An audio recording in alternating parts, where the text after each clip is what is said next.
దేవుడా, పట్నం ఫ్యామిలీలో కాంగ్రెస్ చేవేళ్ల ఎంపీ సీట. చేవేళ్ల లోక్సభ స్థానంలో గెలిపే లక్ష్యంగా కాంగ్రెస్ కసరత్తు చేస్తోంది. చేవేళ్ల టికెట్ కోసం ఏ దామోదర్, పారుశాత నరసింహారెడ్డి, కేఎల్ఆర్ వంటి వారు దరఖాస్తు చేసుకున్నారు. అయితే అనూహ్యంగా వికారాబాద్ జెడ్పీ చైర్పర్సన్ సునీతారెడ్డి పేరు ఇప్పుడు ప్రముఖంగా వినిపిస్తోంది.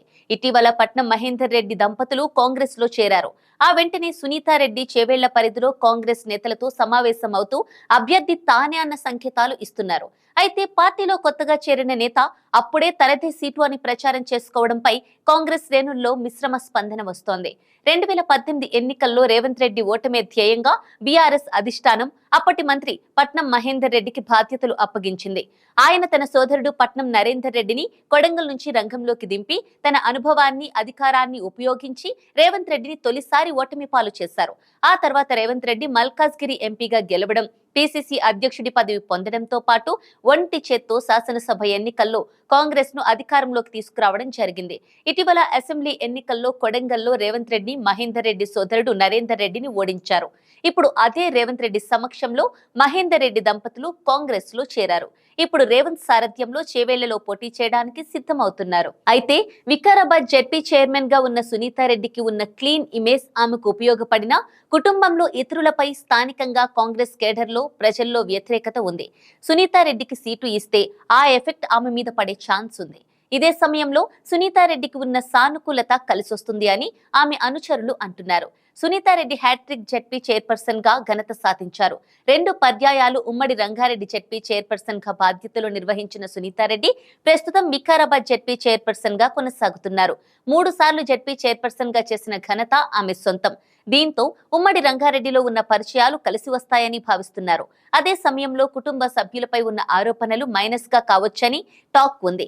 అందుకే ఆమె ఒంటరిగానే కాంగ్రెస్ శ్రేణులతో సమావేశాలు నిర్వహిస్తున్నారు. అయితే ఎన్నికల నాటికి సునీతకు కుటుంబ సభ్యుల అవసరం ఉంటుంది. ఆమె పోటీ చేస్తే ప్రచార రంగంలోని ఎన్నికల మేనేజ్మెంట్ లోనూ వారే కీలకం. అయితే గత 10 ఏళ్లుగా వారి వలన ఇబ్బందులు ఎదుర్కొన్న కాంగ్రెస్ కార్యకర్తలు ఎంతవరకు కలిసి పనిచేస్తారు అనేది కీలకమే. మళ్లీ పట్నం మహేందర్ రెడ్డి కుటుంబ సభ్యుల పెత్తనమే సాగుతుంది అని క్రింది శ్రేణి కాంగ్రెస్ కేడర్ కొందరు నాయకులు భావిస్తున్నట్టు తెలుస్తోంది. మహేందర్ రెడ్డి కుటుంబ సభ్యులు కొందరు అనుచరులపై పలు ఆరోపణలు ఉన్నట్టు చెబుతున్నారు. గత ప్రభుత్వంలో మహేందర్ రెడ్డి మంత్రిగా ఉన్నప్పుడు కొన్ని ఆరోపణలు వచ్చాయి. అవన్నీ మైనస్ కావచ్చని విశ్లేషకులు అభిప్రాయపడుతున్నారు. సునీతకు మంచి పేరు ఉన్నా కుటుంబ సభ్యుల మీద ఉన్న వ్యతిరేకత మైనస్ కావచ్చు. అందుకే ప్రస్తుతం సునీతారెడ్డి ఒక్కరే చేవేళ్లలో కార్యకర్తలతో కలిసి తిరుగుతున్నారు.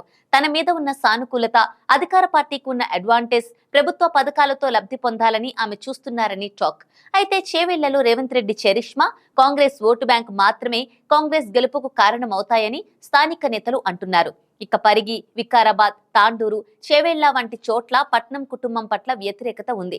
శేరిలింగంపల్లి, రాజేంద్రనగర్ వంటి చోట్ల బీఆర్ఎస్ కొంత బలంగా ఉంది. ఇక చేవేళ్ల పరిధిలోని అన్ని చోట్ల బీజేపీ బలంగా ఉంది.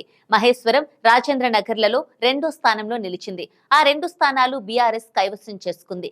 ఇక శేరిలింగంపల్లిలోనూ మెరుగైన ఓట్లు సాధించింది. చేవేళ్లలో సుమారు 40,000 ఓట్లు కమలం వశమయ్యాయి. పరిగి, వికారాబాద్, తాండూరులో మాత్రం బీజేపీ పెద్దగా ప్రభావం చూపలేకపోయింది. అయితే బీజేపీ నుంచి క్లీన్ ఇమేజ్ ఉన్న కొండా విశ్వేశ్వర్ రెడ్డి బరిలో దిగుతున్నారు. కొండా కుటుంబ సభ్యుడిగా బలమైన రాజకీయ కుటుంబ నేపథ్యం, ఉమ్మడి రంగారెడ్డిలో ఆయన కుటుంబానికి ఉన్న పట్టు, రాజకీయంగా ఆయనకు ఉన్న క్లీన్ ఇమేజ్ బీజేపీకి కలిసి రావచ్చు. అంతేకాక కాంగ్రెస్, బీఆర్ఎస్ లలో ఆయన పనిచేశారు. అక్కడి నేతలతో సన్నిహిత సంబంధాలు ఆయనకు ఉన్నాయి. ఆయనపై పెద్దగా వ్యతిరేకత లేదు. ఇవన్నీ బీజేపీకి కలిసి రావచ్చు. దీనికి తోడు లోక్సభ ఎన్నికల్లో జాతీయవాదం, మోడీ ఇమేజ్, అయోధ్య రామాలయం వంటివి బీజేపీకి కలిసి వస్తాయి. అయితే రాజేంద్రనగర్ వంటి చోట ముస్లిం ఓటు బ్యాంక్ మైనస్ కావచ్చు. కానీ ఎక్కువ ఓటర్లు ఉన్న శేరిలింగంపల్లి, ఉత్తరాది సెటిలర్స్, ఎడ్యుకేటెడ్ ఓటర్లు ఉండటం బీజేపీకి కలిసొచ్చే ఛాన్స్ ఉంది. అలాంటి బీజేపీని ఎదుర్కోవాలంటే కాంగ్రెస్ కూడా అన్ని మైనస్లను అధిగమించాలి. మరోవైపు బీఆర్ఎస్ నేత రంజిత్ రెడ్డిపై కూడా పెద్దగా వ్యతిరేకత లేదు. దీనికి తోడు చేవేళ్ల పరిధిలో మొత్తం 7 స్థానాల్లో 4 బీఆర్ఎస్ ఎమ్మెల్యేలు ఉన్నారు. ఇది బీఆర్ఎస్ కు కలిసి వచ్చే ఛాన్స్ ఉంది. అయితే లోక్సభ ఎన్నికలు, జాతీయ రాజకీయ విధానాలు, జాతీయ పరిణామాల ఆధారంగా జరగడం జాతీయ పార్టీలకు ప్లస్ అవుతుంది. కనుక బీజేపీ, కాంగ్రెస్ మధ్యనే పోటీ ఉండే ఛాన్స్ ఎక్కువగా ఉంటుంది. దీనికి తోడు బీజేపీ తెలంగాణలో 10 స్థానాల్లో గెలవాలని పట్టుదలగా ఉంది. అందులో చేవేళ్ల కూడా ఉంది. కొండా వంటి నేత ఉండటంతో ఆ పార్టీ ధీమాగా ఉంది. అందుకే కాంగ్రెస్ కి అంత ఈజీ కాదు. అలాగే జాతీయవాదం, ఇతర కారణాల వలన జాతీయ పార్టీల పోరులో బీఆర్ఎస్ ఓటు బ్యాంకు బీజేపీకి కొంతవరకు టర్న్ అయ్యే ఛాన్స్ ఉంది. దీంతో బీజేపీని ఎదుర్కోవాలంటే కాంగ్రెస్ మరింత బలంగా పోరాటం చేయాల్సి ఉంటుంది. అంటే ఇక్కడ రేవంత్ బలం, ప్రభుత్వ సానుకూలత, కాంగ్రెస్ కేడర్ బలం కీలకం. అలాగే అభ్యర్థి ఇమేజ్ కూడా ముఖ్యమే అనేది విశ్లేషకుల మాట. అందుకే స్థానికంగా వ్యతిరేకత లేని క్లీన్ ఇమేజ్ ఉన్న నేతను, కుటుంబ పరంగా కూడా మంచి ఇమేజ్ ఉన్న నేతను బరిలో దింపితే అది కాంగ్రెస్ కు బలం అవుతుంది అని విశ్లేషకులు పేర్కొంటున్నారు. పారిజాత నరసింహారెడ్డి, కేఎల్ఆర్ వంటి వారు ఇక్కడ పోటీకి ఉత్సాహంగా ఉన్నారు. వారు సీటు కోసం దరఖాస్తు చేసుకున్నారు. ఇలాంటి తరుణంలో ఎన్నికల ముందు వచ్చిన నేతకు సీటిస్తే పార్టీ శ్రేణులు ఏ మేరకు సహకరిస్తాయి అనేది కీలకమే. అంతేకాక పట్నం మహేందర్ రెడ్డితో కాంగ్రెస్ సీనియర్లకు ఉన్న అంతర్గత విభేదాలు, పట్నం నాయకత్వాన్ని అంగీకరించకపోవడం వంటివి కూడా కాంగ్రెస్ కు ఇబ్బందిగా మారవచ్చు. అయితే ఈ విషయంలో ఇప్పటి వరకు అధిష్టానం నోరు మెదపలేదు. కార్యకర్తల్లో క్లారిటీ ఇవ్వాల్సిన అవసరం నాయకత్వం మీద ఉంది. పార్టీలో గందరగోళం ఉంటే దాన్ని సరిదిద్దాల్సిన అవసరం ఉంది. ఏదేమైనా రేవంత్ సారథ్యం, కాంగ్రెస్ కు ఉన్న పట్టు, ప్రభుత్వ సానుకూలత వంటివి కాంగ్రెస్ గెలుపు ఓటములను నిర్ణయిస్తాయి. కాబట్టి అభ్యర్థి విషయంలో లోతైన ఆలోచన చేసి నిర్ణయం తీసుకుంటే హస్తానికి అడ్వాంటేజ్ ఉంటుందనేది రాజకీయ విశ్లేషకుల మాట. మరి కాంగ్రెస్ నాయకత్వం ఎలాంటి నిర్ణయం తీసుకుంటుంది, వ్యతిరేకతలను ఎలా అనుకూలంగా మలుచుకుంటుంది అనేది చేవేళ్లలో కాంగ్రెస్ ఫలితాన్ని నిర్దేశించనుంది.